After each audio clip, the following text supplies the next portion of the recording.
Hello friends, welcome to gaps classes. दोस्तों, इस video के अंदर हम बात करेंगे एंट्रेंस एग्जाम CUET की। इस वीडियो में मैं सिलेबस डिस्कस करूंगा किसका? कंप्यूटर साइंस का। ध्यान देना, इस वीडियो में जो डिस्कशन होगा सिर्फ और सिर्फ सिलेबस से रिलेटेड होगा और एग्जाम के अंदर कितने सेक्शंस होंगे वो बताया जाएगा और सारे के सारे सिलेबस में क्या क्या आएगा वो हम डिस्कस करेंगे। जैसा कि आप लोगों को पता ही होगा कि एडमिशन के लिए सेंट्रल यूनिवर्सिटीज की एडमिशन के लिए CUET का एग्जाम है, जो कि जिसमें आप किसी पर्टिकुलर डोमेन में अगर मास्टर करना चाहते हो यानी स्पेशलाइजेशन करना चाहते हो तो उसके लिए आपको उसका डोमेन स्पेसिफिक एग्जाम देना होगा। तो इसमें हमें किसकी बात करनी है? कंप्यूटर साइंस की। एग्जाम जो होगा हमारा 2 सेक्शन में डिवाइड होगा। कितने पार्ट में डिवाइड होगा? 2 सेक्शन में डिवाइड होगा, section A and section B। Section जो B होगा वो फर्दर 2 पार्ट्स में डिवाइड होगा, उसका नाम होगा सेक्शन B1 और सेक्शन B2। जो सेक्शन B1 होगा वो उन स्टूडेंट्स के लिए है जिनके पास कंप्यूटर साइंस है, यानी कंप्यूटर साइंस के स्टूडेंट B1 का देंगे एग्जाम, और जिनके पास इंफॉर्मेटिक्स प्रैक्टिसेस है वो किसका देंगे? B2 का। लेकिन जो सेक्शन 1 है, सेक्शन 1 सबके लिए कॉमन है, चाहे वो कंप्यूटर साइंस उसका बैकग्राउंड है या फिर इंफॉर्मेटिक्स प्रैक्टिसेस बैकग्राउंड है, दोनों में सेक्शन A कॉमन होगा। तो अब हम बात करेंगे सबसे पहले सेक्शन A की। सेक्शन A के अंदर कितने क्वेश्चंस होंगे? टोटल नंबर ऑफ क्वेश्चंस होंगे 15 सेक्शन A के अंदर, और सेक्शन B के अंदर कितने क्वेश्चंस होंगे? That is 35। लेकिन जो सेक्शन A है जिसमें 15 क्वेश्चन है वो सारे के सारे अटेम्प्ट करने हैं, सारे क्वेश्चन मैंडेटरी है। और उसके बाद जो सेक्शन B आएगा, अगर कंप्यूटर साइंस का स्टूडेंट है तो वो B1 वाला एग्जाम देगा, अगर इंफॉर्मेटिक्स प्रैक्टिसेस का स्टूडेंट है तो B2 वाला एग्जाम देगा। लेकिन दोनों के अंदर नंबर ऑफ क्वेश्चन सेम रहेंगे 35, लेकिन अटेम्प्ट कितने करने? दैट इज 25, यानी कि 10 क्वेश्चन छोड़ सकते हो। हमारे पास ऑप्शन है 10 क्वेश्चन की छोड़ने की। तो सेक्शन A दोबारा रिपीट कर रहा हूं, सेक्शन A सेम रहेगा, सेक्शन B जो है वो डिफरेंट हो जाएगा। जिन बच्चे का बैकग्राउंड कंप्यूटर साइंस का है वो B1 वाला एग्जाम देंगे, जिनका इंफॉर्मेटिक्स प्रैक्टिसेस का है वो किसका देंगे? B2 का। तो अब बात करेंगे हम पूरे सिलेबस की सेक्शन A की। सेक्शन A में कौन कौन से टॉपिक्स आएंगे जो आपको तैयारी करने हैं, चाहे आप कंप्यूटर साइंस स्टूडेंट हो चाहे आप इंफॉर्मेटिक्स प्रैक्टिसेस के स्टूडेंट हो। ठीक है, तो स्टार्ट करेंगे। सबसे पहला है एक्सेप्शन एंड फाइल हैंडलिंग। सबसे फर्स्ट टॉपिक आएगा एक्सेप्शन एंड फाइल हैंडलिंग। ये जो टॉपिक होगा ये रिलेटेड होगा पाइथन से। काफी स्टूडेंट्स ऐसे हैं जिनके पास C++ है 12th क्लास में, जिनके पास CBSE बोर्ड नहीं है, झारखंड बोर्ड है, वहां पर पाइथन नहीं करा जाता। लेकिन अगर उनको CUET का पेपर देना है तो उनको पाइथन पढ़ना पड़ेगा, राइट? तो एक्सेप्शन एंड फाइल हैंडलिंग किससे रिलेटेड है? पाइथन से रिलेटेड है। ये हो गया फर्स्ट टॉपिक। तो सेकंड टॉपिक होगा हमारा दैट इज डेटाबेस कॉन्सेप्ट्स का।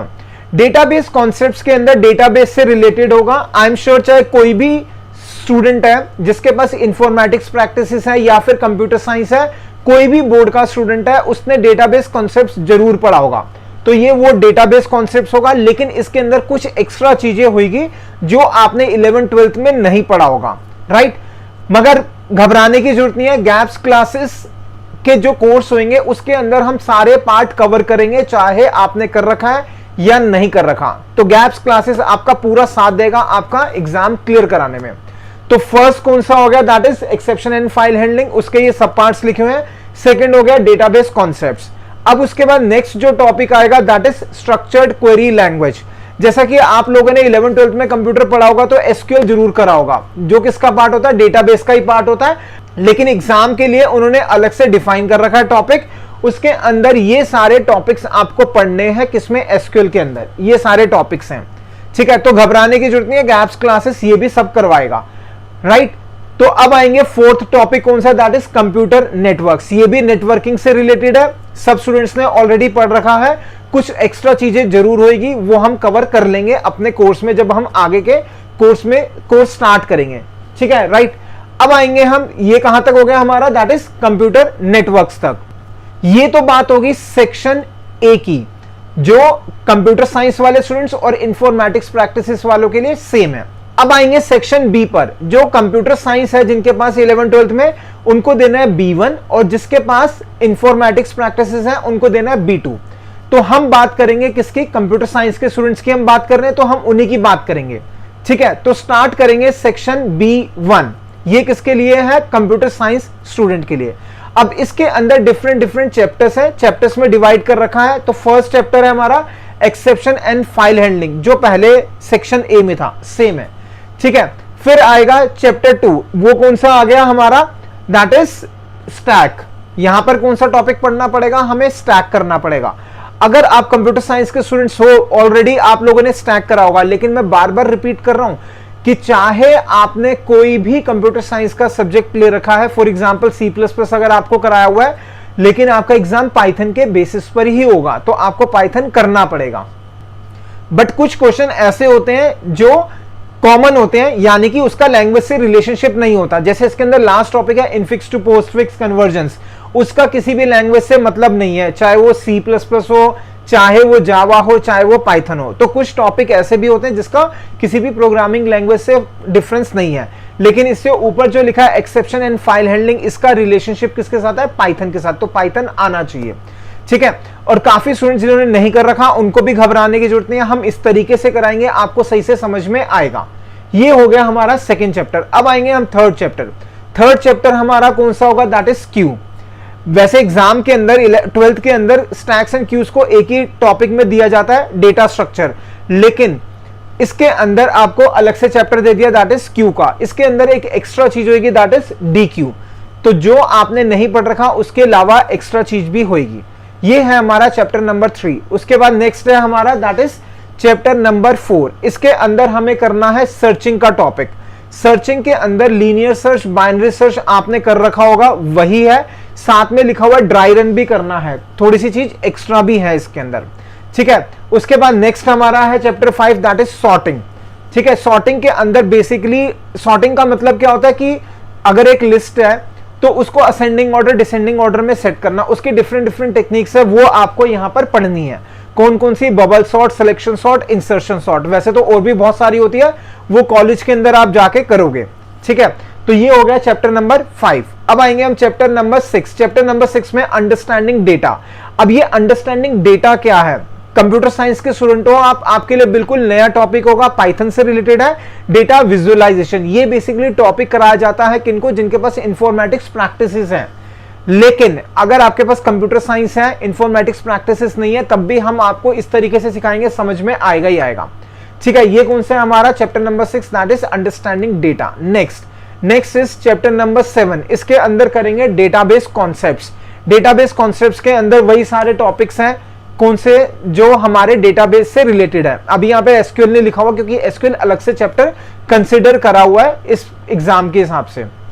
नेक्स्ट कौन सा आ गया हमारा, that is chapter number 8। Chapter number 8 के अंदर आएगा that is structured query language. ये सारे टॉपिक्स पढ़ने हैं आपने। ठीक है, बहुत आसान है, सारे टॉपिक्स बहुत आसान है, बहुत आसानी से आपको समझ में आएंगे, प्रोवाइडेड अगर आप गैप्स क्लासेस को फॉलो करोगे तो बिल्कुल इजीली तरीके से समझ में आएंगे और आपका एग्जाम क्लियर होगा ही होगा। पूरी जान डाल देंगे हम आपका एग्जाम क्लियर कराने में। ठीक है, ये हो गया chapter number 8 and the last chapter is chapter number 9। इसके अंदर हमने क्या पढ़ना है, कंप्यूटर नेटवर्क्स, यानी कि नेटवर्किंग का टॉपिक करेंगे। तो दोस्तों ये पूरा सिलेबस रहेगा। अगर आपको सेंट्रल यूनिवर्सिटी में BSc कंप्यूटर साइंस यानी कंप्यूटर साइंस में स्पेशलाइजेशन करनी है तो ये एग्जाम डोमेन स्पेसिफिक देना पड़ेगा। ठीक है, तो काफी स्टूडेंट को दिक्कत आएगी जिन्होंने C++ कर रखा है और जिन्होंने पाइथन कर रखा है, उनको कुछ टॉपिक्स में प्रॉब्लम आएगी, लेकिन गैप्स क्लासेस की वीडियोस इतनी सिंपल होगी, आपको हर टॉपिक आसानी से समझ आएगा। बहुत सारे स्टूडेंट्स ऐसे हैं जिन्होंने हमसे पहले ऑलरेडी पढ़ा हुआ है, तो उनको तो सारे टॉपिक्स बहुत आसान से लगते हैं, जो उन्होंने के सिलेबस में हमने 12th के हिसाब से कराए हुए हैं। लेकिन जिस बच्चे ने कोई भी वीडियो नहीं देखी, पूरा कंफर्म्ड है, पूरा कॉन्फिडेंस है कि गैप्स क्लासेस की वीडियोस के बाद आपको प्रॉब्लम बिल्कुल नहीं आएगी। आप कोई भी वीडियो उठा के देख लो, सारी वीडियो के अंदर हम इतनी जान डाल देते हैं कि बच्चों को सही से समझ में आ ही आए। तो दोस्तों हमें पूरे दिल से, पूरी मेहनत से एग्जाम के लिए तैयारी करनी है और एग्जाम क्रैक करना है। मुझे आपके 2 वर्ड्स चाहिए, थैंक यू। जब आपका एग्जाम क्लियर होगा तो और आप लिखोगे थैंक यू सर, आपकी वजह से हमारा एग्जाम क्लियर हुआ, आपने बहुत अच्छा पढ़ाया, तो दिल को बहुत खुशी होगी। तो ठीक है दोस्तों, हमारा नंबर फ्लैश हो रहा है, कुछ और इंफॉर्मेशन चाहिए तो आप कॉल कर सकते हो, व्हाट्सएप कर सकते हो। कई बार हम कॉल पिक नहीं करते तो आप व्हाट्सएप कर सकते हो, हम आपको रिप्लाई जरूर करेंगे। तो हम मिलेंगे नेक्स्ट वीडियो में। Thank you so much for watching the video of gaps classes.